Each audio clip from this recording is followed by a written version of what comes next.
자, 그럼 이제 우리 김현님 준비하신 글로벌 지표 빠르게 한번 지나가 보죠. 네. 일단 이제 어제 우리나라 증시가 오래간만에 큰 폭으로 또 올랐습니다. 진짜 또 힘있게 어제는 좀 올라줘서 어제는 제가 이제 그런 말씀을 드렸던 것 같은데요. 지난주보다 이번 주 들어와서 이제 외국인 수급이 순매도 규모 자체가 많이 줄어들고 있어서 한번 어제는 좀 기대해볼 만하지 않을까라는 말씀을 드렸는데 생각보다 더 지수가 강하게 반등을 좀 했던 것 같은데요. 자, 오늘 그 반등을 이어갈 수 있을지에 대해서 뭐 글로벌리 한번 점검을 해보고 우리나라 증시까지도 한번 생각을 해보도록 그렇게 하겠습니다.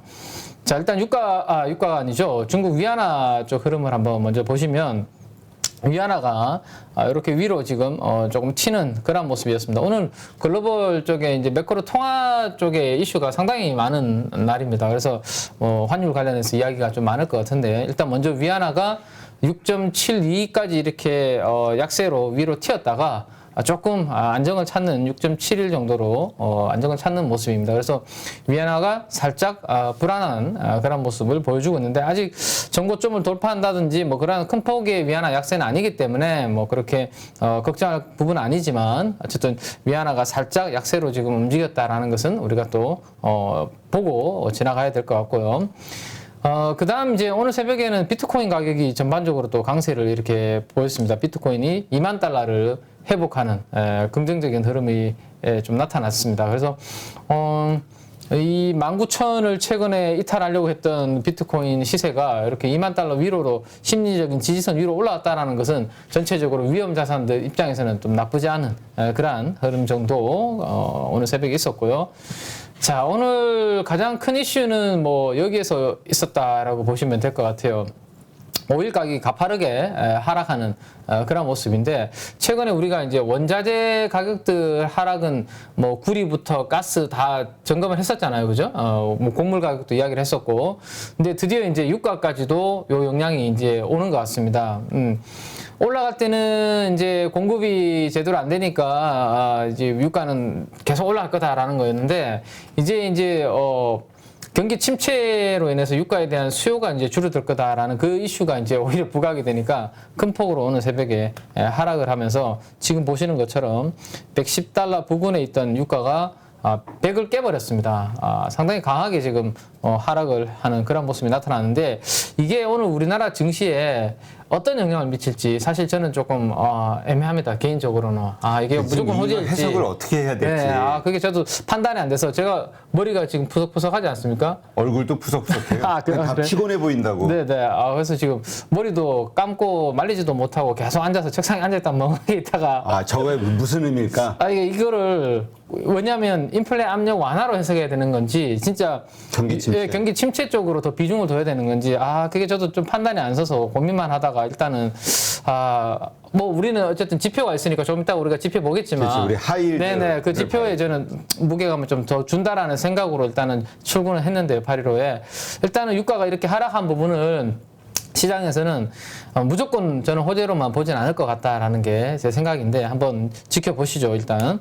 자, 그래서 지금 보시면 뭐 가스 가격도 마찬가지고요. 그 다음에 뭐 금, 은, 뭐 안전자산 쪽 마찬가지 구리 가격은 뭐 추가적으로 최근에 이제 경기 침체 바로 밑의 역할을 좀 보여준다라는 말씀을 드렸는데 구리 가격은 추가적으로 더 급락하는 하락하는 그런 모습입니다. 거기다가 러시아 우크라이나 사태로 급등했었던 소맥 밀 가격도 최근에 러시아 우크라이나 사태 전 가격으로 지금 빠져 있는 상태거든요. 그래서 대부분 원자재가 이렇게 가파르게 하락하는 모습입니다.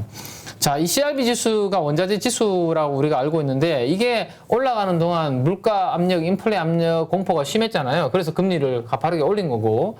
근데 이게 떨어지면 어떻게 보면 이제 호재로 받아들여야 되는 게 맞는 건데 그렇죠. 이게 공급이 늘어나서 하락하는 것과 경기 침체로 인해서 수요가 줄어들음으로 인해서 하락하는 건 좀 다르다라는 그렇죠. 생각이거든요. 그래서 그게 만약 후자의 무게감을 더 실는 그런 부분이 나타난다면 우리나라를 비롯해서 증시가 잠깐 반등 주다가 또 이렇게 하락할 수 있는 그런 리스크도 있기 때문에 좀 관찰을 좀 더 면밀히 해야 되지 않을까 싶고, 어쨌든 오늘 새벽에 CRB 지수는 그러한 원자재 가격의 하락세를 반영을 해서 300선 아래로 큰 폭으로 지금 하락하는 그러한 모습이 오늘 새벽에 요동치는 원자재 쪽의 시장이었습니다. 또 하나 헤드라인으로 지금 많이 새벽부터 지금 나오고 있는 게 또다시 경기 침체 신호탄, 뭐 미국 국채 장단기 금리 역전 이야기가 지금 나오고 있죠. 와, 뭐 우리가 매일매일 이제 이 금리는 보고 있지만 얼마 전만 하더라도 미국 국채 2년물이 3% 넘어서서 야, 이거 뭐 심상치 않네라고 했는데 이렇게 떨어져 주면 야, 좋은 거네라고 해석해야 되는데 이 참 찜찜한 그런 환경이 만들어지고 있는 거죠. 특히 10년물에는 물가에 대해서 경기에 대한 전망까지도 더해서 10년물 금리가 만들어지기 때문에 이 오른쪽에 있는 경기가 이렇게 내려갈 수 있다라는 것 때문에 2년물 금리보다 10년물 금리가 오늘 새벽에 더 큰 폭으로 하락을 했습니다. 그러다 보니까 지금 보시는 것처럼 2년물 금리는 2.8이고요. 대략적으로 2.8이고 10년물 금리는 2.81입니다. 그래서 제가 늘 말씀을 드렸지만 우리가 이제 리포트를 많이 보시면 일드 커브라는 표현을 많이 썼거든요. 여기서 단기 금리고 여기가 장기 금리입니다. 대표님한테 제가 내일 돈 드릴 테니까 100만 원만 빌려주세요. 그러면 거의 무이자로 주실 거잖아요. 아니요. 아니에요? 리스크가 거의 없잖아요. 리스크가 있나요? 내일 하루 만에 주는데. 고객의 입장에서 생각해봐야지.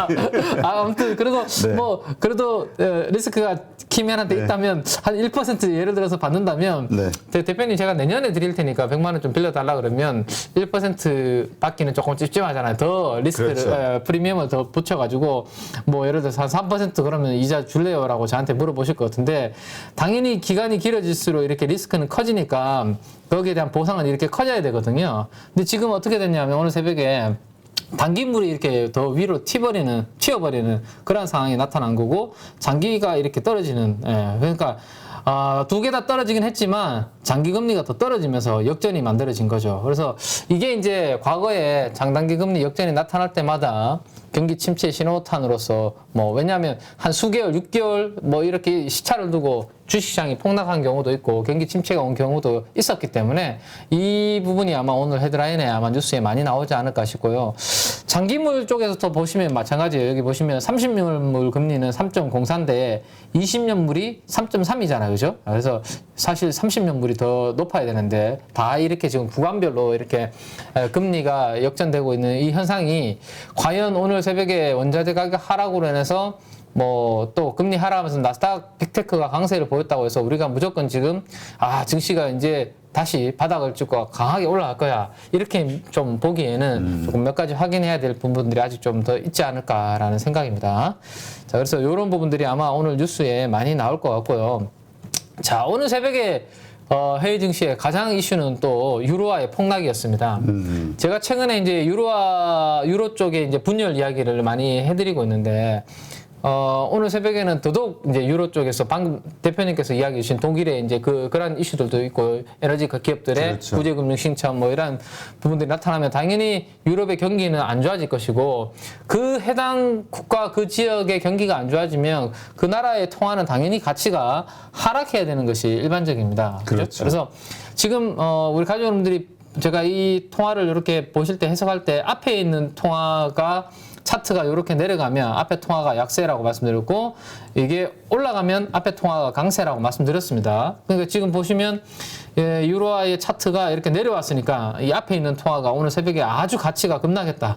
라고 보시면 될 것 같아요. 뭐 대비, 달러 대비해서입니다. 그래서 1.04 정도를 우리가 계속 이야기를 해왔었는데 오늘 1.02까지 큰 폭으로 하락하는 그래서 유로존의 주식 시장도 오늘 큰 폭으로 하락을 했고 유로화도 급락하는 그런 모습이 특징적인 흐름인데 여기에 이제 강세가 나와야 되거든요. 강세가 나와야 달러가 꺾이는데 지금 반대로 보시면 달러는 오늘 한 단계 더 큰 폭으로 레벨업이 된 거죠. 그러니까 달러 인덱스를 제가 항상 말씀드리지만 달러 인덱스를 구성하는 유로화가 60% 비중을 차지하는데 이게 급락을 하니까 상대적으로 달러의 가치는 이렇게 올라가는 것으로 보시면 될 것 같습니다.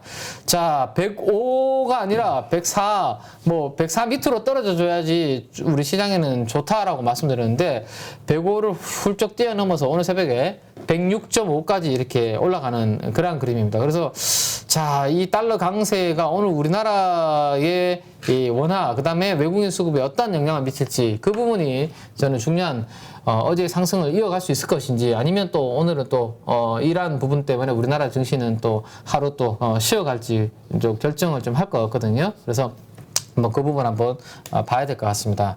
자, 어제 우리나라 정규장 시장에서는 1,300원에 딱 끝났습니다. 거의 환율이. 지금 보시는 것처럼 오른쪽 위에 보시면 양봉으로 만들었는데 1,300원을 강하게 뚫진 않았는데 1,300원 정도에서 딱 끝났죠. 그래서 상당히 어제 특이한 흐름. 제가 보면서 오후에 이제 사무실 들어가서 좀 이상했던 게 보통 외국인 수급 들어오면서 우리나라 증시가 어제 저렇게 뭐 큰 폭으로 올라가면 그렇죠. 우리나라 원화가 이렇게 떨어져야 되는 것이 일반적인 현상이거든요. 근데 밀리지 않고 하락하지 않고 우리나라 원화가 상당히 어제 위에서 이렇게 버티는 모습이었습니다. 그래서 주식 시장은 반등은 주긴 줬는데 이 환율이 저렇게 꺾이지 않고 있으니 거기에서 이제 조금 유쾌하지 않은 그런 저는 흐름을 좀 느꼈거든요. 근데 이제 우리나라 정규장이 끝나고 난 다음에 저게 저렇게 우리나라 원화가 강세를 안 보이고 저렇게 약했던 이유가 이 부분 이런 부분들 때문이었던 것 같아요. 여기에 시장, 우리나라 정규 시장 끝나고 난 다음에 우리나라 원화 가치는 더욱더 큰 폭으로 하락하는 그런 모습이 나타났습니다. 네. 1315원까지 튀더라고요. 지금 보시면 거의 1315원까지 튀었잖아요. 그죠? 네. 그래서 이 수준은 진짜 제가 지난번에도 한 번씩 그 표로 만들어서 보여드렸죠. 1300원 위로의 상황은 그냥 뭐 금융위기라든지 뭔가 시스템적 위기가 있을 때마다 올라갔던 구간이기 때문에 그런 상황이 아니라면 1300원이 저항이 될 가능성이 높다라는 말씀을 드렸는데 어제 우리나라 정규장 끝나고 난 다음에 오후 저녁 때 1315원까지 이렇게 튀는 거 보고 이게 걱정이다 라는 생각을 했고 오늘 새벽에 제가 이렇게 책 캡처했을 때 1308원이었거든요. 그래서 오늘 우리나라 1300원 돌파해서 아마 출발하지 않을까 싶은데 이게 오늘 우리 외국인 수급에 어떤 영향을 줄지 한번 장 출발할 때 제가 최근에 계속 우리 가족 여러분들한테 강조드리듯이 외국인 수급 방향 잘 보시면서 오늘 시장 관전하시는 게 좋을 것 같다라는 겁니다. 네. 하여튼 그래서 지금 그래요. 지금 이 뉴스죠. 네네네. 그래서 저는 걱정이 되는 게 물론 우리나라 이제 새 정부의 이제 관료분들이 잘 하시겠지만 제가 좀 미천한 제가 이제 20년 동안 여의도에 입성해서 지켜본 바로는 과거에 이렇게 환율이 틀 때마다 정부에서 열심히 개입을 하셨거든요. 그렇죠. 근데 이 아주 도도한 장강의 흐름을 막지는 항상 못했습니다. 아니, 중국도 그래가지고 엄청나게 손실봤었잖아요. 후폭풍이 많이 났었거든요. 그래서 우리 가지고 있는 걸로 겨우 막으려고 해봤자 이거는 글로벌리 큰 바람의 방향인데 우리나라에서 자꾸 그거를 투입해서 막으려고 해봤자 일시적으로 영향을 줄 뿐이지 결국에는 뚫려버리는 케이스를 많이 봤기 때문에 지금 나오는 이 뉴스는 외환 보유액이 자꾸 이거 환율을 방어하려고 투입하다 보니까 금융위기 이후로 지금 외환 보유액이 많이 지금 소진이 돼가지고 달러가 좀 부족할 수 있는 뭐 그런 노이즈도 지금 살짝 나오고 있거든요. 그래서 차라리 이러한 상황에서는 뭐 내버려 두는 게 가는 방향으로 내버려 두는데 막으려고 해봤자 오히려 더 안 좋은 역효과를 많이 봤기 때문에 그런 부분도 지켜보고 차라리 뭐 옐런 재무장관이라든지 이런 부분들하고 소통을 지금 하고 있으니까 또 뭐 수합을 통해서 통화 수합을 통해서 그런 쪽으로 풀어가는 게 훨씬 더 이제 심리적으로 안정을 줄 수 있는 부분인데 우리나라가 계속 이렇게 개입을 해봤자 저는 과거에 거의 실패한 케이스를 많이 봤기 때문에 조금 이러한 부분들도 좀 걱정스럽다는 그렇죠. 말씀드렸습니다. 이렇게 되면은 보통 그 모든 헤지펀드라든가 전 세계 돈들이 다 개입하게 되는 건데 오히려 공격의 빌미를 제공할 수 있죠. 네. 어거지로 이렇게 해놓게 되면 그걸 뚫어버리는 순간 큰 수익을 낼 수 있으니까 다 몰려들지. 어차피 그치? 너희들 막아봤자 안 될 텐데라고 생각하고 공격을 오히려 역으로 들어올 수 있거든요. 그래서 뭐 저보다 훨씬 더 뭐 똑똑한 분들이 잘 하시겠지만 어쨌든 이 난관을 좀 잘 이겨냈으면 좋지 않을까 싶습니다. 자, 아무튼 그래서 환율이 오늘 새벽에 요동을 쳤다라는 거. 그래서 우리나라 외국인 수급에 어떤 영향을 미칠지 한번 잘 보자라는 거고요. 다음에 이제 저는 그래서 이제 오늘 머리 감고 이제 가만 앉아서 이제 머리도 말리지도 않고 그래 책상 앞에 앉아서 고민을 하다가 그래 내가 뭐 아무리 고민하고 원자재 저게 이제 호재일지 악재일지 고민해봤자 시장이 어쨌든 결정해 줄 건데 그거보다는 어떻게 나타날지 그거보다는 지표가 제가 보는 지표가 여전히 오늘 새벽에 이제 6%대까지 이제 가까이 거의 임박했습니다. 그래서 우리가 봐왔던 게 추적을 했던 게 거의 4%대부터 계속 추적을 하고 있거든요. 그죠? 뭐 3%대부터 3월 달부터 제가 방송을 했으니까 3%부터 봤다면 300bp 정도가 지금 거의 올라왔습니다. 300bp 올라와서 추가적으로 더 오늘 새벽에 올라가는 그러한 그림이 나타나고 있기 때문에 요거를 가지고 기준으로 삼는다면 주식에 대한 뭐 포지션 자체를 더 적극적으로 어제 상승했다고 해서 우리가 크게 늘리기에는 조금 부담스럽고 가지고 있는 비중이 좀 손실이 좀 회복되는 그러한 정도로 지금은 그냥 활용하시는 정도지 여기서 더 막 공격적으로 태우기에는 이 지표가 보여주는 이슈가 너무 부담스럽다라는 거고 우리가 최근에 요거를 가지고 계속 이야기를 드리고 있잖아요. 근데 어제 그 현대차증권의 그 주식 전략을 쓰시는 우리 여성 우리 또 아주 잘 쓰시는 이제 분이 애널리스트 분이 있으신데 이재선 연구원님이라고 계시거든요. 그분이 딱 어제 그 7월달 전략 글을 쓰시면서 하일드 스프레드에 대해서 딱 언급을 하셨더라고요. 그래서 제가 그거를 가지고 왔는데 캡처를 제가 기다리면서 해놨는데 그거 잠깐 한번 보여드릴게요. 네. 자 이제 하일드 이야기를 서서 이제 여의도의 리서치 하우스에서도 이걸 하시더라고요. 그래서 우리는 미리 지금 점검을 잘 하고 있는데 자 한번 보시죠. 하일드 스프레드가 현재 수준과 유사할 때 증시 최대 낙폭은이라고 이렇게 제목을 좀 무섭게 이렇게 달아 놓으셨던데요.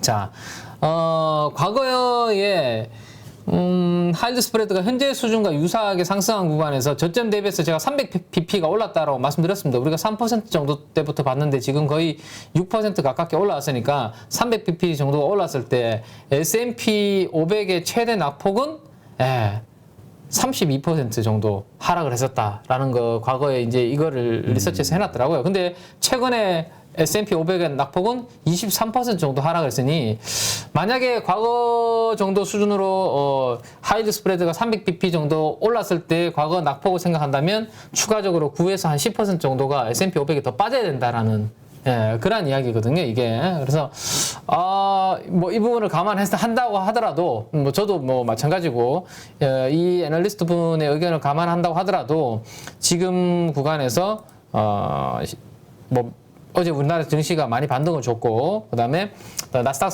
시장이 오늘 새벽에 상승을 했다고 하더라도, 이 부분이 올라선 부분이, 좀 저는 경계해야 되는 대목이니까, 아직은 우리가 경계심을 풀기는 어렵다. 라는 것을 결론적으로 말씀을 드리겠습니다. 네. 그래서 경기 침체 쪽의 우려감을 조금 더 반영을 하고 그로 인해서 기업들의 실적이 하향 조정이 될 수 있고 그로 인해서 추가적으로 주가가 조금 더 흔들릴 수 있는 그 부분에 조금 더 무게를 저는 두겠다라는 것이 결론이다라는 것까지 말씀을 드리겠습니다. 네. 자, 그러니까 우리가 적극적으로 지금 비중을 늘리거나 물타기 하거나 할 때는 아니다라고 네. 이해하는데 그렇다고 그러면 지금 매도해야 될 때냐? 이 질문에는 어떻게 대답하시겠어요? 자, 그러니까 이제 주식을 만약에 이제 예를 들어서 막 내가 한 100% 보유 비중을 가지고 있었다. 근데 어제 그다음 만약에 오늘 운이 좋아서 이제 반등이 추가적으로 나오면 이렇게 현금 비중이 없으신 분들한테는 저는 현금 비중을 조금 늘려놓으시라고 말씀을 드리고 싶습니다. 왜냐하면 이게 꺾이지 않는다면 어느 순간 한번 큰 폭으로 또 흔들릴 수 있는 그런 부분이 올 텐데 그때는 또 올라올 때 좀 줄여둘 거리라고 후회를 하시는 분들이 많으실 거고 어느 순간 올라갔다가 꺾이는 시점에서 내가 좋은 타이밍에 좋은 주식을 살려고 하면 현금 비중이 조금 어느 정도 있어야지만 그 활용할 수 있는 기회가 가능한데 네. 100% 풀로 비축시핑 가지고 있다가 또 물려있는 상태라면 활용할 버퍼가 없잖아요. 그죠? 그래서 오히려 기술적 반등이 세게 좀 한번 이렇게 뭐 어제 오늘 나와준다라면 현금 비중이 없으신 분들한테는 저는 현금 비중을 좀 늘려놓으시라고 말씀을 좀 드리고 싶습니다. 전에 얘기했듯이 20% 정도는 현금 비중이 있어야 된다? 네네. 뭐 20에서 한 30 정도는 현금 비중을 지금은 유지하시는 것을 저는 여전히 공고를 드리고 이게 드라마틱하게 꺾이면 저는 90% 정도 뭐 아니면 그 이상으로 한번 주식 비중을 늘려보시죠. 그런 말씀을 저는 드릴 수 있을 것 같거든요. 근데 그런 상황이 아니기 때문에 지금은 적어도 현금 비중은 여러분들께서 유지를 좀 하고 그리고 주식 가지고 있는 거에서 손실이 좀 어느 정도 축소되는 정도만 기대하시는 게 좋지, 여기서 막 더 태우고 이런 부분들은 좀 아직은 경계심을 좀 가져야 되지 않을까 싶습니다. 네, 알겠습니다. 자, 그래서 오늘 그 유가, 그 다음에 환율 쪽, 그 다음에 하이드가 추가적으로 더 올라와서 6%까지 지금 올라오는 것까지 다 한번 봤는데요. 자, 그럼에도 불구하고 나스닥이 올라서일까요? 오늘 뭐 우리 대표님이 또 중요하게 생각하시는 이 공포 탐욕 지수는 뭐 움직임이 없었습니다. 그래서 24 정도에서 별 움직임이 없어서 특징적인 흐름이 없었다라는 거 말씀을 드리고요. 오늘 이제 유로화 막 흔들리고 그 어제 우리나라 장 끝나고 미국 시장 출발할 때만 하더라도 글로벌 증시가 상당히 안 좋았거든요. 그래서 나스닥이 장 초반에 이렇게 1% 이상 하락해서 갭 하락으로 출발했습니다. 그래서 야, 우리나라 상승한 거 내일 이것도 다 반납할 수도 있겠구나 걱정을 많이 했는데 다행스럽게도 그래도 나스닥이 오후 들어서 이렇게 낙폭을 회복을 해서 1.75%로 끝났습니다. 그럼 이거 뭐 폭등일까요? 강보합일까요? 저는 개인적으로 강보합이라고 말씀드리고 싶습니다. 1.75% 정도의 상승은 강보합 정도에서 미국은 마감이 됐는데, 특히나 다우가 아니라 나스닥 정도만 그렇게 흐름을 보였다 라는 거 보시면 되는데, 왜 나스닥과 다우가 이렇게 엇갈리는 그림이 나왔을까? 당연하죠. 일단 금리가 큰 폭으로 하락을 하니까 빅테크 관련주들이 오늘 새벽에 많이 올랐습니다. 그죠? 구글, 뭐 아마존, 메타 이런 종목들이 다 좀 약간 금리에 따라서 흔들렸던 그런 대표적인 종목들이고, 특히나 우리한테 좋은 거는 여기 왼쪽에 반도체에 관련된 섹터가 오래간만에 엔비디아를 중심으로 조금 3%대 강세를 보였다. 요게 이제 그나마 우리나라 개장을 앞두고 다행스럽다라고 말씀드릴 수 있을 것 같고, 자, 반면에 그동안 유가와 같이 이제 이렇게 에너지 가격들이 강세를 보일 때 초록색으로 파란색 흐름을 보여줬던 이 에너지 업종이 오늘 큰 폭으로 흔들리는 모습. 그 다음에 여기 산업재 섹터, 그 다음에 유틸리티 이런 쪽이 이제 에너지 인프라 관련된 쪽이 있는데, 여기가 오늘 좀 흔들리는 그런 모습이 좀 미국 증시의 특징적인 흐름이었다라는 것을 감안하면 오늘 우리도 요 흐름을 일단 아침 개장할 때는 조금 따라가지 않을까라는 거 한번 생각을 해볼 수 있을 것 같아요. 자, 어제 우리나라 장중에 몇 가지 호재들이 이제 좀 더 이렇게 나타나는 경우 있었는데, 그 부분 몇 가지 설명을 드리도록 할게요. 어제 대표님께서 제가 방송을 이렇게 할 때 러시아 휴전 관련해서 이슈가 나오는데 네. 거기에 대해서 호재라고 생각하시냐라고 질문을 주셨거든요. 그래서 저는 그거는 단기적으로는 임팩트가 있을 것 같다라는 말씀을 드렸습니다. 왜냐하면 러시아 우크라이나 사태 때문에 훨씬 더 이제 인플레 압력이 더 심해졌기 때문에, 일단 휴전 이야기, 종전이 아니더라도 휴전 이야기만 나와도 단기적으로는 임팩트가 있을 것 같다라는 말씀 드렸는데, 물론 휴전이지 이게 끝난 건 아니고, 그렇죠. 휴전하더라도 종전이 되더라도 저는 냉전은 이어질 것 같거든요. 그래서 하지만 단기적으로는 어쨌든 우리가 눌려있던 그런 심리가 튀어오를 수 있다라는 거 말씀드렸고, 조금 뭐 아쉽다라고 당연히 뭐 애국심이 있는 국민들 입장에서는 뭐 그럴 수 있을 것 같은데요. 우크라이나 국민들은 휴전이라든지 종전을 반대한다, 끝까지 싸우자라는 게 이미 피를 많이 봤습니다. 보복심이 지금 그런 것 같아요. 가득하겠죠. 완전히 지금 뭐 쉽게 우리는 뭐 항복할 수 없다, 약간 그런 부분이 있는데, 근데 글로벌 입장에서 봤을 때는 물론 우리가 우크라이나 국민이 아니다 보니까 그럴 수는 있지만, 그냥 이쯤에서 그냥 좀 약간 마무리하면, 우크라이나가 힘이 있으면 계속 싸우겠지만 네네. 힘이 없잖아요. 외국의 지원이 끊기면 그걸로 끝이죠. 지금 대통령도 계속 신무기들 지원해달라고 하고 계속 이야기하시더라고요. 젤란스키 대통령도. 근데 어쨌든 뭐 약간 일부 지역을 뭐 당연히 우리가 그렇다라면 뭐 우리나라가 조금만 우리나라 뺏겨도 사실 피가 막 들끓을 건데, 어쨌든 글로벌 전체 입장에서는 뭐 일부 지역을 러시아한테 약간 이렇게 하고 그냥 마무리하는 게 글로벌 경기 측면에서는 나쁘지 않지 않나라는 조심스러운 생각을 말씀드리는데, 아무튼 요 뉴스가 어제 CNN부터 이제 보도가 되면서 심리적으로 영향을 좀 줬다라고 보시면 되고, 그 다음에 이렇게 대표적으로 네 가지입니다. 네 가지가 이게 이제 미국의 물가 영향을 많이 줬던 대표적인 이 네 가지거든요. 조금 전에 봤던 유가, 뭐 밀, 뭐 이런 것들 가격들이 곡물 가격들이잖아요. 근데 이게 지금 큰 폭으로 떨어지고 있잖아요. 그죠? 그 다음에 이제 모기지 금리 올라가면서 주택 관련된 경기들이 조금씩 약간 흔들리는 모습인데 임대료도 하락을 하면서 이 물가에 또 지금 당장은 아니지만 7월달, 8월달에 나온 물가가 하방에 영향을 줄 수 있다라는 거고, 우리 물가 올라갈 때 중고차 이야기 많이 했습니다. 우리나라 언론에서도. 그죠? 신차가 많이 안 나오니까 중고차 쪽으로 수요가 많이 쏠리고 중고차 가격이 또 물가에 영향을 많이 주고 있다라는 이야기 했는데, 이것도 최근에 조금 슬로우해지는 모습. 마지막으로 이제 대중국 관세 관련된 이슈는 어제도 이야기 드렸던 부분입니다. 자, 제가 이제 미국의 이제 EIA 쪽에 들어가서 한번 미국 가솔린 가격이 어떻게 되고 있나 싶어서 이제 주간 단위로 한번 뽑아서 그 엑셀로 한번 그려봤는데요. 갤런당 $5를 넘어섰던 이 가솔린 가격이 6월 27일, 그러니까 6월 말 기준으로 4.8 수준으로 이렇게 떨어지는 그림이 나타나고 있습니다, 진짜. 근데 이제 5월달 평균이 어느 정도 되냐면 5월달이 여기 정도 되죠. 4.5 정도 되잖아요. 그래서 5월보다는 아직 높은 수준이라서 7월달에 발표된 이제 에너지를 기준으로 한 물가가 아직까지는 높은 수준으로 나오겠지만, 이게 이제 유가 하락하면서 조금 떨어져 준다라면, 다행히도, 그래서 가솔린 가격이 안정을 찾으면서 인플레 압력은 완화가 되지 않을까라는 생각을 해볼 수 있을 것 같고요. 또 하나는 어제 또 우리나라 장중에 영향을 준 거는 옐런 재무장관과 중국의 또 고위 이제 경제 수장들이 화상 통화를 하면서 요런 요런 이슈를 논의했다라는 거. 이것 또한 이제 심리적으로 많은 영향을 준 것 같아요. 소비재 일부 품목에 대해서. 그죠? 인하를 하자. 뭐 이런 부분들도 우리나라 영향을 준 것 같습니다. 그래서 제가 오늘 어제 우리나라가 아니죠. 우리 KB증권에서 전략을 쓰시는 이제 한인환 연구원의 이제 일부 자료를 제가 이제 가지고 왔거든요. 관세 인하를 했을 때 우리나라에 어떤 영향을 줄지, 그 내용인데, 그리고 관세 인하를 할지 안 할지에 대해서 지금 반반으로 나뉘고 있거든요. 미국에서도. 옐런이라든지 바이든은 인하하자라는 측면이고, 제이크 설러번이라든지 약간의 국가 안보 쪽에 있는 사람들, 그러니까 중국을 견제해야 된다는 쪽에 이제 그 부분이 강한 사람들은 이거 함부로 풀어주면 안 된다. 그러면 중국이 또 까불 거다. 뭐 이런, 그래서 찬반이 지금 엇갈리고 있는 상황인데, 우리 KB증권의 리서치의 뷰는 2분기 연속 역성장 경기 침체를 앞두고 이제 11월 달 중간 선거를 바이든이 이제 해야 되기 때문에 결국은 관세 인하 카드를 꺼낼 수밖에 없을 것이다라는 게 결론입니다. 물론 틀릴 수도 있겠지만 저희 리서치 하우스 뷰는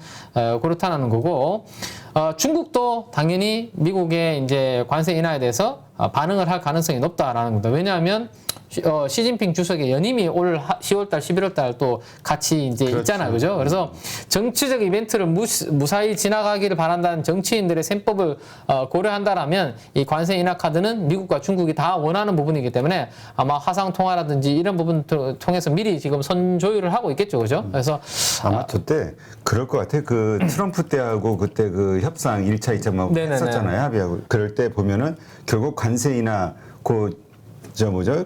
주면서 미국의 물건을, 그러니까 미국의 상품을 또 뭐 얼마나치 사줄 것이냐, 중국이 해줄 수 있는 것도 또 그렇죠. 있으니까. 네네. 그래서 오히려 그런 부분들 때문에 지금 나와 있는 내용도 그렇지만 러시아처럼 전혀 대화가 안 되는 상대가 아니다라는 거거든요, 중국은. 예, 그리고 시진핑도 이 연임을 앞두고 성장률 둔화를 방어를 할 수 있는 좋은 재료가 방금 대표님 말씀하신 것처럼 뭐 소비재라든지 인하되면서 더 많이 생산되고 많이 팔리면 공장 가동이 더 늘어날 것이고 중국 경기 측면에서 나쁘지 않죠, 그죠? 그래서 그런 부분들 때문에 결국에는 관세 인하 카드는 하지 않겠는가라는 쪽에 무게감이 더 실리고 있다라는 거. 그래서 어제 나왔던 우리 장중에 여러 가지란 호재들은 나름대로 어제 우리나라 시장이 올라갈 만한 이유를 제공했다. 정도 근거 없는. 그러니까 어제 저한테 정말 전화 오신 분들도 있고 메신저 오신 분들도 있었어요. 대표님만 저한테 어제 메신저를 안 주시더라고요. 뭐야 오늘 왜 오르는 거야 막 그러면서 연락이 오시더라고요. 또 제가 또 루머 이야기 하실까봐 뭐.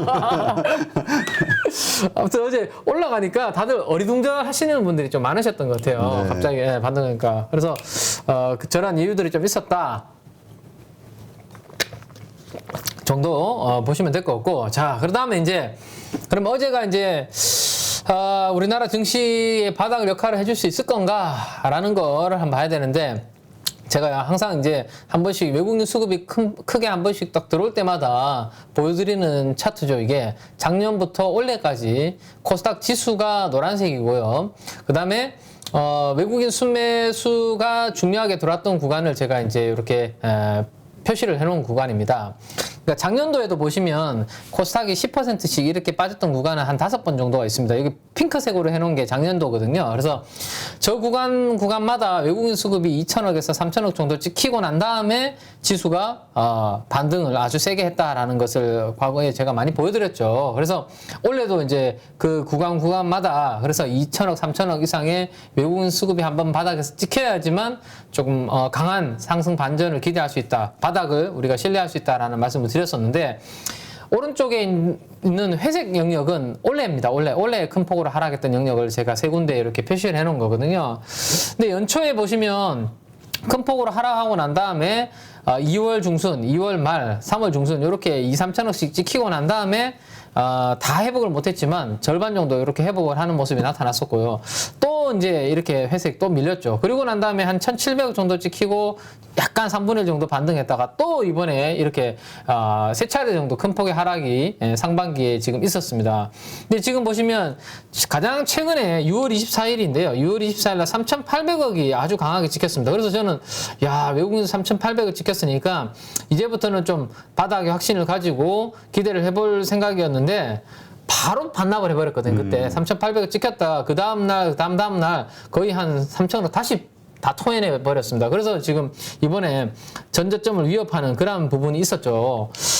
근데 다행히 전저점 깨지 않았고 쌍바닥의 모습을 나타내면서 어제 올려놨고 어제는 2,700억 정도의 자금이 들어왔습니다. 그래서 이 710포인트는 어쨌든 외국인들이 3,800억 지난번 샀고 어제는 2,700억 사면서 여기는 좀 뭔가 반대 매매가 나올 때마다 외국인들이 좀 강하게 받아주는 그런 구간이기 때문에 뭐 하이드 스프레드가 뭐 6%, 7%로 더 올라간다면 당연히 이거 깨고 내려오겠지만 혹시라도 그렇지 않고 조금 멈춰준다라면 단기적으로는 이 710포인트 정도는 또 하방의 역할을 해주지 않을까 한번 기대를 좀 해볼 수 있을 것 같고 지난번처럼 만약에 샀다가 다음날 다 막 토해내는 그러한 그림이 되면 또 여기에서 흔들릴 수 있기 때문에 오늘 코스닥 장 출발할 때 외국인 수급 잘 체크하시면서 한번 보실 필요가 있을 것 같습니다. 어쨌든 이 부분이 그래도 외국인들의 신뢰를 한 번씩 기술적 반등의 신뢰를 줬었기 때문에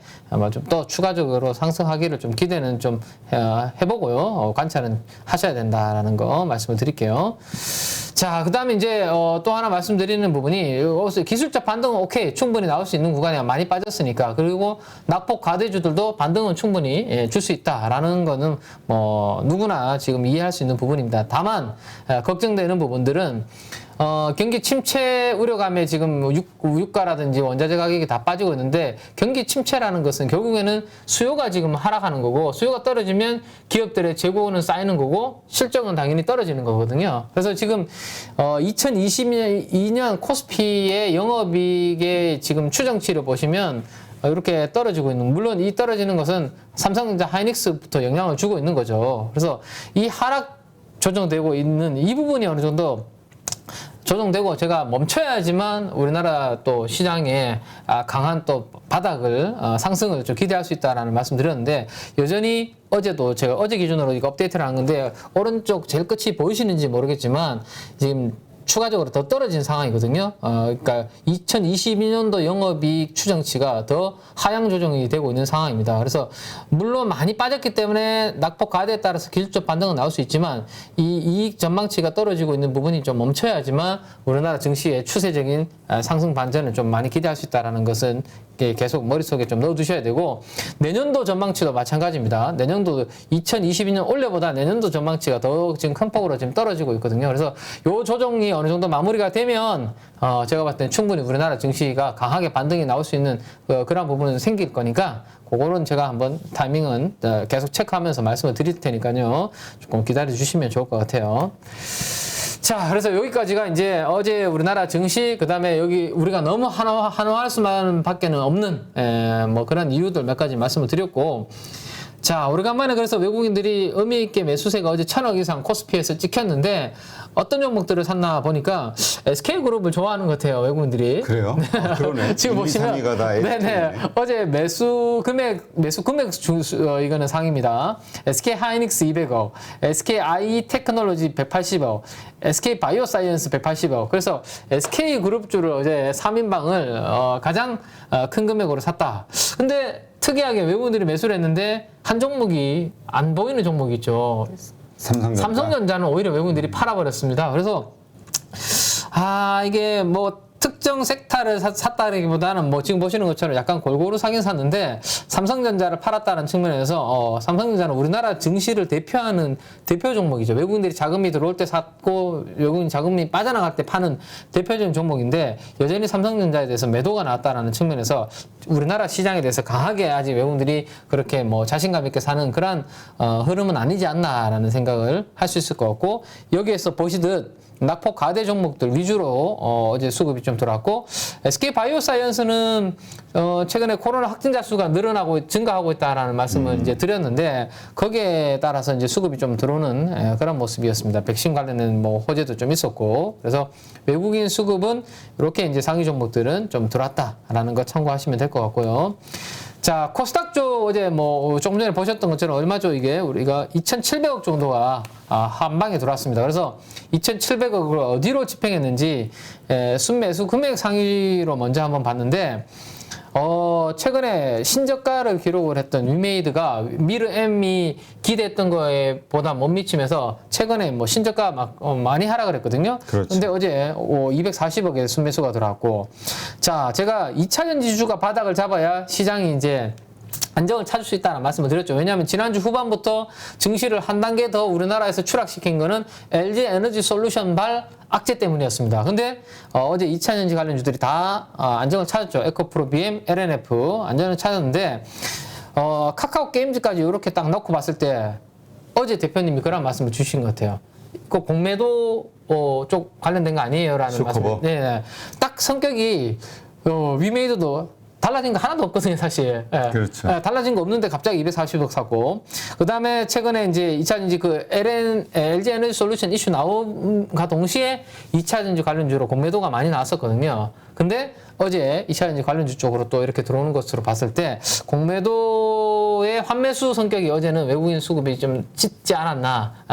강한 그런 흐름이 나온 것 같아요. 카카오 게임즈도 마찬가지고. 그래서 공매도가 많았던 쪽에서 쇼커버가 어제는 좀 강한 환매수가 영향을 많이 줬다라고 그렇게 한번 말씀을 드리면 될 것 같습니다. 보통 이제 그 얘기는 그 외국인들이 그 지금이 바닥이다라고 생각하기 때문에 그러니까 이제 갚으려고 하는 거겠죠. 뭐 그런 부분도 있을 수 있고, 네, 뭐 바닥이다라는 생각을 했을 수 있겠지만 단기적으로 이거 기술적 반등이 세게 나오니까 여기에서 포지션 그대로 노출했다 하면 위험에 오히려 또 노출될 수 있고 이익 나는 부분을 챙기려고 하는 부분도 있을 수도 있고 그래서 그런 부분들이 복합적으로 아마 작용이 좀 된 게 아닌가 싶습니다. 네. 외국인 장중에 아마 당황했을 거예요. 네, 자기들도 오르니까. 네, 왜냐면 이게 제가 지난번에 말씀드렸지만 우리가 신용 잔고라든지 이런 거 단기적으로 아주 급락한 거 그래프로 제가 계속 보여드렸잖아요. 이 수급이 완전히 비어져 있다 보니까 조금만 이렇게 뭔가 딱딱 돌아도 지금은 팍팍 칠 수 있는 그런 이제 수급의 공백 상태다 보니까 어제는 급하게 조금 이렇게 담아내는 그런 모습인 것 같아요. 네. 자, 그래서 이제 어제 외국인 기관들의 업종판을 한번 보면 될 것 같은데요. 어제 공통적으로 잡힌 쪽은 생명과학과 게임 소프트웨어 쪽이 공통적으로 잡혔고 나머지는 이제 좀 엇갈리는 그런 모습들이 특징적으로 좀 나타났습니다. 그래서 생명과학과 게임 소프트웨어가 좀 공통적으로 잡혔다 정도 한번 보시고 뭐 어떤 종목들 쪽으로 들어왔는지 뭐 기간 매수 강도 상위 종목 탑 20부터 한번 보겠습니다. 유독 한 종목이 이렇게 수젠텍. 네, 수젠텍이죠. 이게 뭐 원숭이 두창 관련해서 진단키트 관련주라고 지금 시장에서는 알려지고 있습니다. 일단은 WHO에서 유럽의 이제 대유행 경고를 좀 했거든요. 그래서 그런 부분들이 좀 이슈가 되고 있는데 뭐 제가 뭐 의학적인 전문가는 아니지만 여러 이제 뉴스들이나 이런 나오는 자료들을 참고해 보니까 코로나는 어쨌든 우리가 감기라고 많이 표현을 하고 있고, 그죠? 그 다음에 이 두창 관련해서는 우리 어릴 적에 우리 예전에 못 살 때 많이 걸렸던 이제 수두, 뭐 이렇게 비교를 많이 하시잖아요. 두창이 수두다.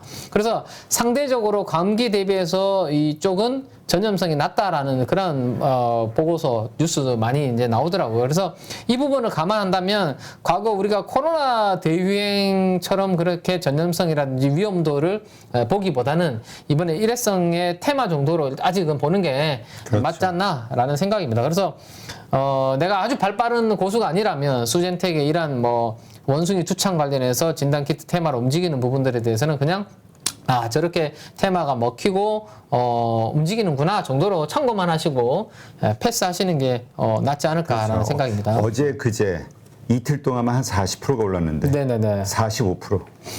그렇죠. 참 저런 테마가 저렇게 주가를 끌어올린다는 것을 저는 왜냐하면 이게 그렇게 코로나와 생각했을 때 무게감이 그렇게 있지 않은데 시장이 안 좋으니까 아마 그쪽으로 테마를 좀 이렇게 좀 해먹으려고 한다 뭐 표현 좀 그런데 기관이 네 일부 뭐 그런 부분들 좀 있는 것 같아요. 네. 자, 그다음 종목인데요. 그다음은 이제 요 종목들 몇 가지만 이제 설명을 드리면 후성입니다. 후성은 제가 처음으로 에어컨을 밤새도록 틀어놓고 원래 자지 않거든요, 에어컨은. 근데 저도 좀 지치고 이렇게 해서 에어컨을 좀 틀어놓고 잤는데, 이렇게 이제 에어컨에는 냉매가스가 필요하죠. 그렇죠. 거기에 이제 또 후성은 과거에 이제 관련주로서 많이 그런 게 있었는데, 이제는 후성을 그런 이제 뭐 냉매가스 관련주보다는 LIPF6라는 이제 2차 전지 소재 관련주, 그 다음에 반도체 쪽에 또 소재 관련주, 이렇게 쪽으로 많이 보지, 이 에어컨 관련해서는 그렇게 임팩트가 없습니다. 근데 이제 후성이 주가가 안 좋았던 이유 중에 하나가 중국의 LIPF6 관련된 이 2차 전지 소재 가격이 올 상반기 내내 가격이 계속 하락을 했거든요. 근데 6월 말 들어와서 드디어 이제 LIPF6 가격이 하락을 멈추고 고개를 들었습니다. 그래서 그 부분 따라서 이제 지금 2분기 실적은 당연히 안 좋겠지만 하반기의 실적은 다시 좀 좋아질 수 있겠구나라는 기대감이 좀 반영이 좀 된 것 같고요, 후성은. 그 다음에 이제 낙폭과대주 쪽으로 수급이 IT 소부장 쪽으로 좀 일부 들어왔는데, 반도체 장비 쪽으로서는 대표적으로 PSK로 낙폭과대주 그 매수가 들어온 것 같아요. PSK는 제가 그 말씀을 많이 드렸지만, 우리가 이제 그 동진 세미캠이라는 회사가 하고 있는 게 포토레지스트라는 겁니다. PR이라고 하는데, 반도체 노광 공정에서 이제 그 회로를 그릴 때 이제 그 투입하는 소재인데요. 그 소재를 바르고 난 다음에 회로를 이제 그리고 난 다음에 필요 없는 포토레지스트 그 부분을 이제 제거를 해줘야 되거든요. 그 제거를 할 때 쓰이는 장비가 PR 스트립 장비입니다. 이 스트립쇼라는 게 벗는다라는 거잖아요, 그죠? 그래서 PR 스트립은 PR을 벗겨낸다라는 거죠. 뭐 또 약간 야한 이야기 하시려고 지금 그러시는 겁니까? 눈빛이 약간 야해지시는데요. 아니 내 눈빛이 어떻다고 야하다 그래요? 아닌가요? 제가 그냥 스트립이라는 표현이 나와서 그냥 잘 기억을 하시라고 이제 말씀드리면 스트립 벗는다. 그래서 PR 스트립 장비는 이 포토레지스트를 벗겨내는 장비다라고 보시면 되고, 글로벌 1위 기업입니다. 그래서 글로벌 1위 기업인데 워낙 요즘 반도체 섹터 안 좋다 보니까 주가가 큰 폭으로 많이 하락을 했고, 올해 벌어들일 이익 대비해서 퍼가 4배, 5배밖에 안 돼요. 주가는 폭락했고. 근데 이제 주가가 어느 정도 반등하니까 가장 먼저 이제 수급이 들어온다라고 생각하시면 돼요. 그래서 이렇게 낙폭 과대했을 때 반도체 쪽에 뭔가 살 게 없을까 장비주 중에 고른다면 우리 가족 여러분들도 기관들처럼 PSK를 선택하면 된다라는 거 그냥 그건 기억해 두시면 좋을 것 같고요. 네. 그다음 대부분 종목들이 낙폭 과대입니다. 자화전자도 마찬가지죠. 애플 관련된 이슈로 엄청나게 급등했다가 지금 거의 제자리에 왔습니다. 자화전자가 낙폭 과대주로 들어왔다 정도 한번 체크를 해보시면 될 것 같고, 나머지는 전력 인프라 관련해서 제가 말씀드렸던 LX 일렉트릭, 성강밴드 뭐 이런 정보들인데 그건 뒤에 다시 또 한번 말씀을 드릴게요. 네. 자, 그다음 사모펀드 쪽인데요. 기관들 수젠텍을 사모펀드에서 공략을 했네요. 그러니까 보니까. 수젠텍이 산 거예요. 그러니까 왜냐면 저게 일반 기관들이 사기에는 이게 테마주 성격이라. 네네. 그리고 이틀 동안 단기 급등. 그러니까 사모가 아마 안 먹고 올렸네요. 단기 트레이딩 하려고 지금 다른 데서 뭐 돈 벌 건 없고 이쪽에서 아마 단기 트레이딩을 좀 하는 것 같아요. 개인 투자자들 여기서 따라 들어가서 당하면 안 될 것 같습니다. 저 물량을 이제 떠넘기는 네. 작업이 있을 거 아니에요. 나 어느 순간 팔기 시작했는데 그때 떨어질 때 우리 개인 투자분들은 요거 이제 좀 올랐다가 숨고르게 하니까 좀 사봐야지 이럴 수 있는데 그치. 사모가 확 다 팔아버리고 빠져나와 버리면 거의 물량을 다 받아버리는 그런 상황이 될 수 있으니까 이런 테마주들은 조금 조심하시는 게 좋을 것 그러니까 이게 예를 들어서 쫙 조정을 받는 거예요. 한 몇 프로, 5, 6%. 그러면 싸네. 그러고 들어갔다가 그러니까요. 그냥 바로 물리는 또 거예요. 밀어버리면 이제 그때 밀려버리니까 조심하시기를 권고를 드리고요. 여기서 하나 정도만 상업펀드에서 체크해보면 인탑스라는 종목이 있습니다. 인탑스도 진단키트 관련주 케이스를 만드는 이 플라스틱 사출 기술을 가지고 있는 아주 오래된 회사거든요. 그래서 이제 실적이 분기별로 거의 1,000억 이 기대하는 이런 숫자들이 나오면서 많이 올랐었는데 진단키트에 대한 기대감은 많이 꺾이고 대신에 이 회사가 상반기 모멘텀이 있었던 거는 삼성전자의 로봇 관련해서 OEM을 하지 않겠나. 물론 수주를 이미 받아놓은 것도 있고요. 그래서 그것 때문에 이제 많이 올랐었는데 이번에 실적 진단키트 관련된 부분들 약간 슬로우해졌고 그 다음에 IT 관련주들 다 무너지면서 인탑스도 거의 원위치 와 있는 그런 상황입니다. 그래서 로봇 관련된 기대감이 다 빠져있는 그런 상황이기 때문에 장기적으로는 이 가격대가 인탑스도 거의 바닥권을 형성하지 않을까라는 거 생각해 볼 수 있을 것 같아요. 자, 그 다음에 연기금이 선택한 IT 반도체 장비 쪽은 STI라는 종목입니다. 지난번에 우리가 공부했었거든요. 이거 STI라는 종목은. 네. STI가 CCSS를 기본적으로 반도체라든지 디스플레이 관련된 공장이 새롭게 만들어질 때 중앙 공급 화학 장치라고 말씀드렸습니다. 이거를 공급하기 위해서 가장 먼저 앞단에서 클린룸 짓고 이 인프라를 먼저 까는데 여기에 점유율을 한양 ENG와 함께 절반 정도씩 나눠 가지고 있는 기업. 그래서 반도체 디스플레이가 증설한다 그러면 여기가 일단 기본적으로 깔고 간다. 근데 최근에 증설이 약간 연기될 수 있다는 노이즈 나오면서 주가 또 밀렸죠. 그죠? 그리고 이 회사가 이제 리플로우 장비, 반도체 후공정 쪽에 리플로우 신장비, 새로운 장비를 이제 도입을 하고 있는 부분이 있습니다. 그래서 요게 이제 원래는 하반기에 신성장 모멘텀이죠. 그래서 연기금은 PSK가 아니라 STI에 대해서 들어왔는데 PSK도 동시에 이렇게 사기도 샀습니다. 그래서 이런 우선순위를 우리 가족 여러분들이 잘 봐두시는 거 좋을 것 같고 연기금은 전력 그다음에 유가 에너지 관련된 인프라 관련주들을 어제 거의 상위 종목에 집중적으로 샀네요. 관광 관련된 세아제강, 풍력 관련된 종목으로도 봐도 된다라고 말씀드렸죠. 그다음에 현대일렉트릭, LS 전선아시아, 일진머티리얼, LX 일렉트릭 이런 일렉트릭 관련된 종목들 대부분 샀다 정도 한번 보시면 될 것 같습니다. 자, 마지막으로 이제 투신 쪽인데요.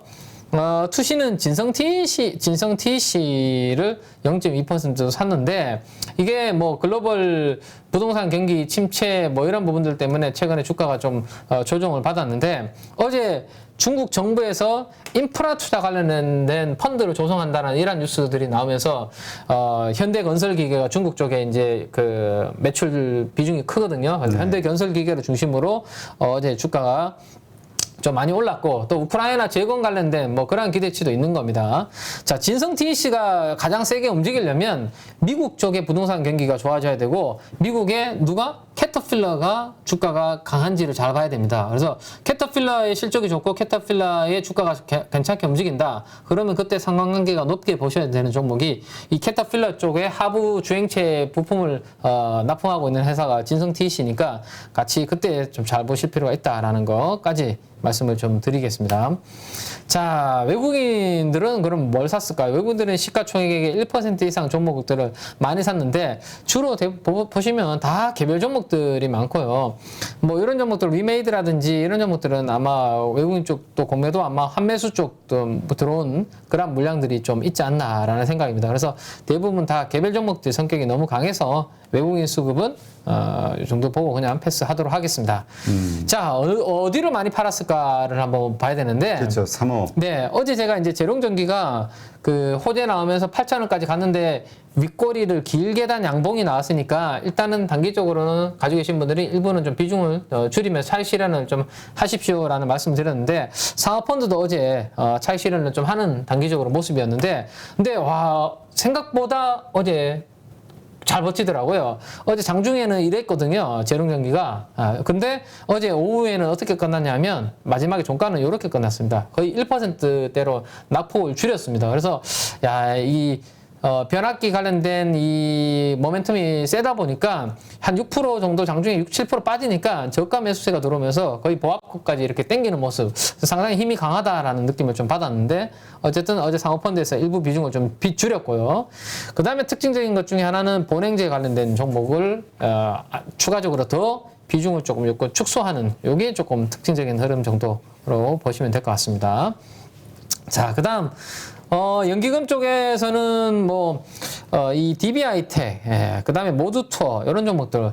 그러니까 제가 여행 관련해서 예전에 우리 대표님하고 이야기 나눴던 거 기억나실지 모르는데 저는 여행을 안 다닌다라고 말씀드렸죠. 여행 자체를 안 가기 때문에, 리오프닝 되면 과연 여행을 갈까? 저는 잘 모르겠다라고 말씀드렸고, 오히려 제 생각은 가처분 소득이 줄어들면 한 번 정도는 갈 수 있을지 모르겠지만 그렇지, 아마 여행을 그렇게 쉽게 가기는 앞으로 점점 힘들어질 걸 같다라는 게 제 생각을 말씀드린 적이 있는데, 최근에 하나투어, 모두투어 이들 쪽이 여행이 풀리고 있는데 그렇게 숫자가 강하게 올라오고 있지는 않는 것 같더라고요. 그래서 왜냐하면 점점 이 씀씀이가 줄어들 수밖에 없는 환경이다 보니까 여행은 가도 되고 안 가도 되고, 가더라도 해외는 힘들고 국내에 그냥 가자 이렇게 더 마음이 더 커질 거기 때문에 쉽지 않을 것 같아요. 이렇게 이제 우리 금리가 올라가고 가처분 소득이 줄어드는 구간에서는. 그래서 그런 부분들 때문에 아마 연기금들도 비중을 좀 줄이고 있는 게 아닌가라는 생각입니다. 한번 보시면 될 것 같아요. 자, 투신 쪽 데이터들 이렇게 한번 쭉 보시고요. 요런 부분들 이제 간단하게 몇 가지들 이슈만 말씀을 드리도록 하겠습니다. 최근에 우리 태양광 관련주들이 이틀 연속 흔들렸었거든요. 네. 근데 어제 다행히 오후 들어서는 낙폭을 조금 회복하는 모습이 나타났습니다. 그 이유는 이틀 동안 흔들렸던 이유는 이런 부분들이 이거요. 미국의 대법원에서 기후 정책을 겨냥해서 온실가스 배출 규제 한 거 위헌 소지가 있다. 이런 이야기들이 좀 하면서 흔들렸거든요.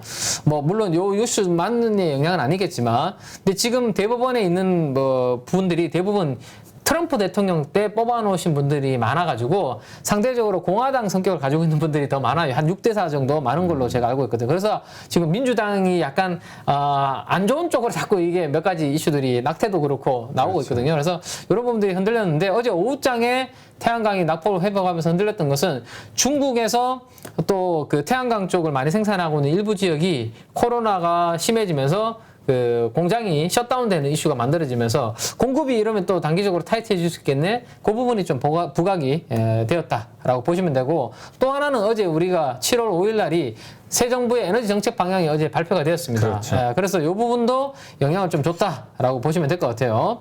자, 첫 번째는 원전 쪽입니다. 탈원전 정책 폐기고 원전 비중 확대. 이거는 윤석열 대통령께서 그 후보 시절부터 계속 이야기하셨던 부분이죠. 그래서 어제 원전 관련주들이 다시 조금 움직이는 모습이 좀 나왔었고요.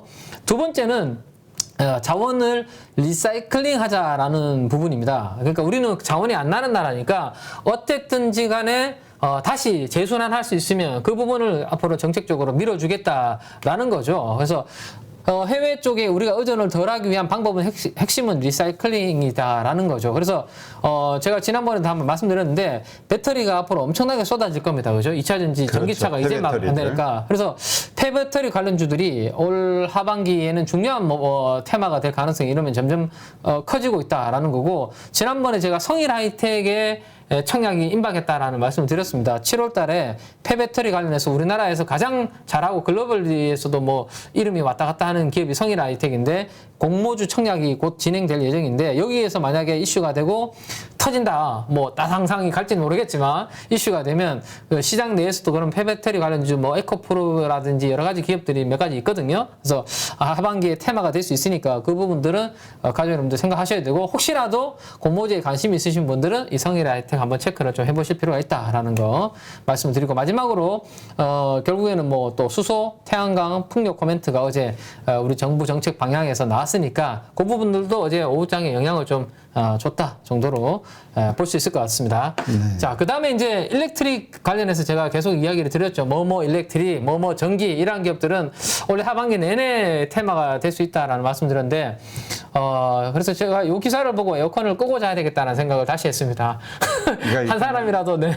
일단은 틀고 주무시고 아 그래요? 아니 그러니까. 틀고 잔 다음에 네네. 그 다음에 생각한 거죠. 그렇죠. 예.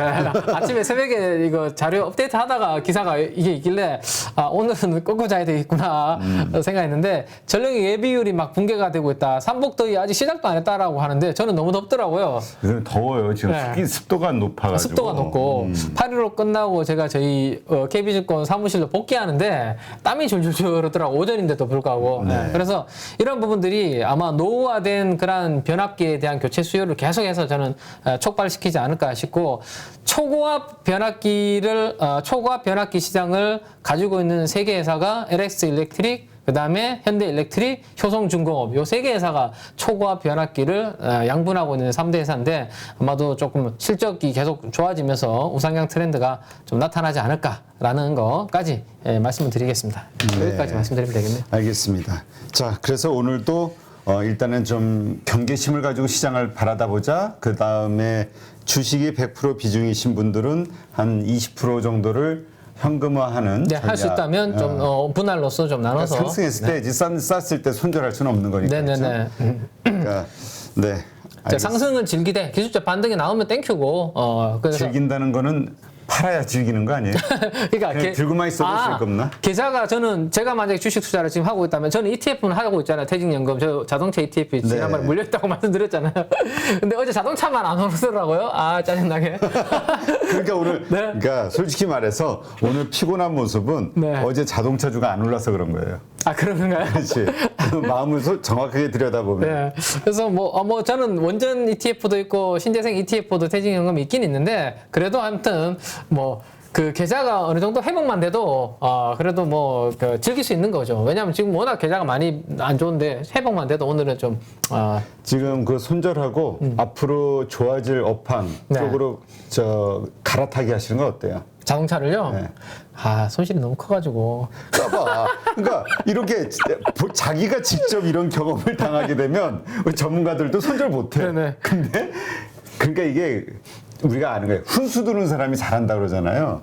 그러니까 이게 직접 내가 주식이 물려 있다 그러면은 정말 우리 개인 투자자분들도 이해를 할 수밖에 없는 게 종목 갈아타기 정말 어려운 어려워요. 거예요.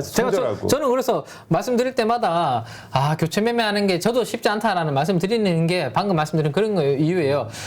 이게 이렇게까지 자동차 업종이 안 좋을지 알았으면 제가 초입에 자르고 당연히 더 좋은 쪽으로 교체 매매를 빨리 했었겠죠. 근데 차량용 반도체의 이 쇼티지가 이렇게 길어질지 몰랐고 또 최근에 나왔던 러시아죠. 이렇게 유럽 쪽 독일 쪽에 배기가스 관련된 이란 노이즈들 이런 거 사실 터질지 사실 저도 몰랐던 거고 더 나빠질 게 없다라면 여기에서 자동차 ETF를 굳이 팔 필요는 없을 것 같아서 저는 가지고 있는 건데 이게 생각보다 길어진 거죠. 그러니까 한 20% 일단 손절을 하고 네. 현금화 일단 새로 살 수 있는 식으로 그렇게 일부 한 게 최근에 신재생이라든지 원전 ETF를 그쪽으로 약간 바꾼 게 그렇게 한 겁니다. 네. 그러니까 이게 뭐냐면은 결국은 우리가 정답은 알아. 근데 그 정답대로 행동을 한다는 게 생각하고 움직인다는 게 이게 진짜 어려운 거예요. 네네네. 진짜 실전 투자의 고수들은 이거를 하는 사람들 맞습니다. 하냐 못하냐의 차이가 있는 거예요. 그리고 한 가지 더 말씀드리면 그 ETF 쪽에서 저도 대표님 방금 말씀하신 것처럼 일부 안 좋은 거 줄여서 그나마 제가 최근에 괜찮았던 게 중국 전기차 ETF 있거든요. 우리나라 시장에 상장된 거 그거가 최근에 아주 뜨거웠습니다. 그래서 거기에서 그래도 한 30% 정도 또 회복을 좀 했거든요. 그래서 저도 가만히 있지는 않고 물론 완벽하게 최고점에 팔고 최저점에 사고 이렇게는 잘 안 되지만 생각보다 이게 생각대로 방향이 안 움직이면 적어도 한 3분의 1 정도 팔아서 지금 강한 쪽에 옮겨서 회복하려고 계속 시도는 하고 있다는 거죠. 방치는 안 하고 있다는 것이 그래서 우리 가족 여러분들께서도 모든 거를 망연자실하게 포기하지 마시고 어떻게 하면 내 계좌를 가장 좀 좋게 만들 수 있을까라는 계속 고민하시는 것은 좀 필요하지 않을까 싶습니다. 네, 이러한 마인드도 필요하고 그 다음에 정말 진짜 우직하다 미련스럽다 정도로 하나 우직하게 가는 것도 언젠가는 그게 또 되더라고요. 네네네. 예. 근데 이제 문제가 요랬다 저랬다 그 상황에 엇박자? 따라서 막 마음이 불안해가지고 이 엇박자를 탔을 때 이때 무너지는 거죠. 그러니까 우리가 멘탈 관리를 얼마나 잘해야 될지 네. 그 다음에 어떻게 하겠다 미리 자신의 대응 방법에 대해서 딱 결정해놓고 그래야 멘탈 관리가 되지 안 그러면 순간순간 시장이 움직일 때마다 네네. 손가락 관리가 안 돼가지고 실수하게 돼요. 근데 저는 그 엇박자 또한 과감한 결정에 따라서 결론은 결과적으로 엇박자가 나오더라도 그 엇박자 또한 저는 공부다라고 저는 지금도 생각하고 있거든요. 왜냐하면 저도 틀리는 경우가 많기 때문에 그러면 이제 엇박자 났으니까 못하겠다 이게 아니라 왜 내가 이번에 이 자동차 ETF를 이렇게 봤는데 왜 틀렸을까라는 것을 저는 계속 그래도 공부를 하고 왜 틀렸는지에 대해서 찾으려고 자꾸 노력을 하거든요. 그래서 엇박자는 했다고 해서 그게 끝이 아니라 그거를 다시 안 할 수 있도록 그렇게 다시 또 고민하시고 공부하시면 되는 거니까요. 화이팅 하시기 바랍니다. 네, 엇박자 나더라도. 네. 엇박자 난다는 얘기는 돈을 잃는다는 얘기인데. 그러니까 지금이라도 이번에 엇박자 나는 걸 통해서 다음에는 그렇게 실수 안 할 수 있도록 자꾸 이제 다듬어지는 거니까요. 네. 네, 알겠습니다. 네. 누구나 1시간 안에 200개 종목에서 좋은 종목을 고를 수 있는 그런 능력을 배양할 수 있도록 제가 도와드리려고 그렇게 하고 있습니다.